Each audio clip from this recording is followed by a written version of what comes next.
குடியரசு முன்னாள் துணைத் தலைவர் ஜெகதீப் தங்கர் ராஜஸ்தான் மாநில சட்டப்பேரவையில் ஓய்வூதியத்திற்காக விண்ணப்பித்துள்ளதாக தகவல் வெளியாகியுள்ளது. குடியரசு துணைத் தலைவராக இருந்த ஜெகதீப் தங்கர் உடல்நலனை காரணம் காட்டி கடந்த மாதம் திடீரென ராஜினாமா செய்தார். அதன் பிறகு அவர் எங்கு இருக்கிறார் என எதிர்க்கட்சிகள் தொடர்ந்து கேள்வி எழுப்பி வருகின்றன. முன்னாள் சட்டமன்ற உறுப்பினர் என்ற அடிப்படையில் ராஜஸ்தான் மாநில சட்டப்பேரவையில் ஓய்வூதியத்திற்காக ஜெகதீப் தங்கர் விண்ணப்பித்துள்ளதாக தகவல் வெளியாகியுள்ளது. கடந்த 1993ஆம் ஆண்டு கிஷன்கர் தொகுதி எம்எல்ஏவாக ஜெகதீப் தேர்வு செய்யப்பட்ட நிலையில் ஒப்புதல் கிடைத்தால் அவருக்கு மாத ஓய்வூதியமாக 43,000 ரூபாய் கிடைக்கும். இது தவிர குடியரசு துணைத் தலைவர் பதவிக்காகவும் ஜெகதீப்பிற்கு ஓய்வூதிய சலுகைகள் வழங்கப்படும்.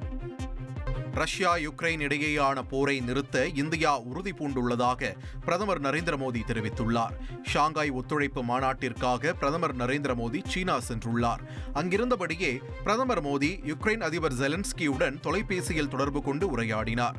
ரஷ்யா யுக்ரைன் மோதலுக்கு அமைதியான தீர்வு காணவும் விரைவில் அமைதியை மீட்டெடுப்பதற்கான முயற்சிக்கு இந்தியா உறுதியான நிலைப்பாட்டை அளிக்கும் என்றும் அவரிடம் பிரதமர் மோடி மீண்டும் உறுதியளித்தார். இவ்விவகாரத்தில் இந்தியா சார்பில் அனைத்து சாத்தியமான ஆதரவையும் வழங்க உறுதி பூண்டுள்ளதாக பிரதமர் மோடி மீண்டும் வலியுறுத்தினார். அப்போது இந்தியா யுக்ரைன் இருதரப்பு கூட்டாண்மையின் முன்னேற்றத்தையும் தலைவர்கள் ஆய்வு செய்தனர். இனி செல்லும் இடமெல்லாம் செய்தி. தந்தி டிவியின் வாட்ஸ்அப் சேனலை ஃபாலோ பண்ணினா செல்ல இருக்கும் இடமெல்லாம் செய்தி.